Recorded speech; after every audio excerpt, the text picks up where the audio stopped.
मैं तो एक कहावत जरूर आपको बता सकता हूं। एक बार एक राजा ने प्रण लिया कि मैं सबसे मजबूत आदमी के अपनी छोरी ब्याहूंगा, और फिर उसके बारे में पूरे देश भर में भ्रमण करना शुरू कर दिया। घुमा फिरा के एक राजा मिला और उस राजा के पास कहते थे 58 तोपें थी, 98 बंदूकें थी। राजा ने कहा ये तो तोप बंदूकों वाला आदमी है, छोरी दे दो। ब्याह करा दिया। राजा जंगल में शिकार करने चला गया। 1 महीने तक शिकार करता रहा। 1 महीने बाद वापिस आया, आकर देखा रियासत तो खंडर हो चुकी थी। तो वहां पर आके पूछा कि क्या बात हुई, राजकुमारी के साथ जिसकी शादी हुई उस सेनापति ने प्रजा को संभालने का काम क्यों नहीं किया। तो साथियों, आगे से वजीरों ने क्या बोला, कहता महाराज एक चीज तो समझ आ गई, ये किसी को कुछ मानता नहीं, और यहाँ कोई इसको समझाने का काम करे इसको वो समझ आता नहीं। तो साथियों, आज के दिन इनेलो की हालत तो यही करी। चौटाला साहब तो जब 2013 में जेल में गए तो पूरा राजपाट सौंप कर गए, और ये सोच कर गए कि हमारे पीछे से पार्टी संगठन का विस्तार होगा। मगर कई पुराने साथी है यहाँ जिनने वो पीड़ा देखी है कि 7 साल के अंदर किस प्रकार से संगठन को तोड़ा गया। और बाद में जब साथी आए तो पहले मेरे को, फिर निशांत सिंह जी को, फिर लितानी जी को, फिर सरबजीत जी को, डॉक्टर साहब को, सबको पार्टी से निकालने का काम किया। मगर साथियों, ये चुनाव चौटाला साहब को बता सकता है कि जो सेनापति को चौटाला साहब ने चुनने का काम किया था वो तोप तलवारों वाला तो हो सकता है, पर प्रजा की चिंता करने वाला नहीं हो सकता। साथियों, आज बताना पड़ेगा आपको वोट की ताकत से चौटाला साहब को कि आपने जिस सेनापति को चुनने का काम किया था उसने किसी की सुनी नहीं, और कोई सलाह देने का काम किया उस सलाह को लेकर नहीं, अपनी मन मर्जी से संगठन को बर्बाद किया। मैं तो आपको एक चीज जरूर बताना चाहूंगा कि हमने दिन रात 2 साल में इस प्रदेश की उन्नति और विकास के लिए काम किया है, और हमारा प्रयास रहा है कि ग्रामीण अंचल और सशक्त हो और मजबूत हो।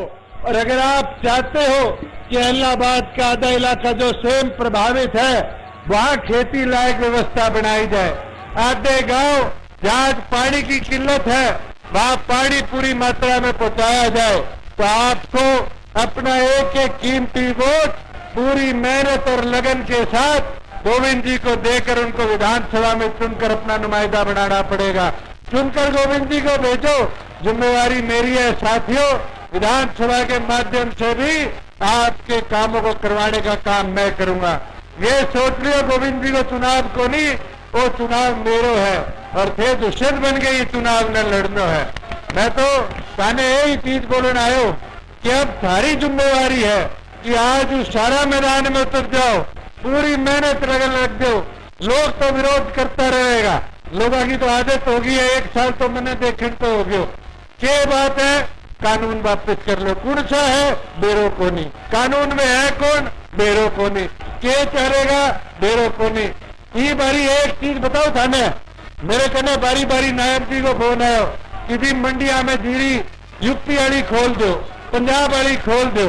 नए कानून में तो मंडिया खुलेगी, मगर खुद पंगो लोगे पुराना कानून लागू रख दियो और पुराने कानून मंडिया में आवाजाही बंद होगी। अपना आधा साथ लगता हुआ आड़ती आज के दिन मारा गया। साथियों, आड़ती और पीछा इकट्ठा करके दिया, कहता घूमता कि वो तो कालो कानून मंडिया में बंद लगा देगो। तो 1 साल में 1 मंडी के ताड़ो लागे हो तो बताओ। आज तो दरवाजा चलो, मंडी को निकालो, पहले बेहतर चले, और पहले वो अच्छी तरह प्रोक्योरमेंट प्रदेश में हुआ। मैं तो आज साहब एक ही रिक्वेस्ट करूं कि समझने की बात है, लोग कई अठे खराब माहौल करे, पर माहौल खराब है को नहीं होने देना। मजबूत डट के थे लड़ाई लड़नी, बूथ संभाल लो। अगर थे बूथ संभाल गया 30 तारीख ने, तो 2 तारीख ने गोविंद जी ने नए विधानसभा के अंदर सदस्य इलाहाबाद को देखा ना। कर दोगा को नहीं करो, कर दोगा, हाथ आगे विश्वास दिलाओ, कर देगा नहीं। मैं तो दोबारा तारू आई अपील करने आयो और एक चीज दोबारा बोल के जाऊं, गोविंद जी का चुनाव को नहीं, मेरे चुनाव हो साथियों।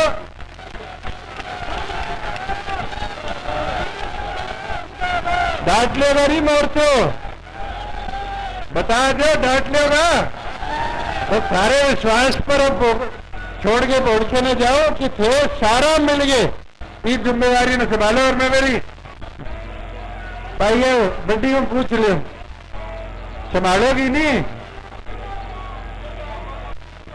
थे संभालोगी नहीं मोर्चो? देख लो, गीत गाना शुरू कर दो, गांव में जीतगा।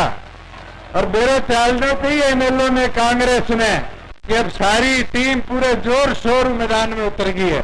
मैं तो यही अपील करें तारे भी चाहे सारा जान पर जो मान सम्मान दियो, जो आशीर्वाद दियो, भी खातर थारो सारो ना आभार प्रकट करो। कृष्ण कंबोज जी, ओम प्रकाश जी, सारी टीम यहाँ है, मैं इनका भी आभार प्रकट करता हूँ कि इन्हें छोटे से नोटिस पर आप सबको इतनी भारी मात्रा में एकत्रित करने का काम किया। आप सबका बहुत बहुत धन्यवाद। भाई साहब एक बार ऐसा हल्के से माला अर्पित की जाए सबको।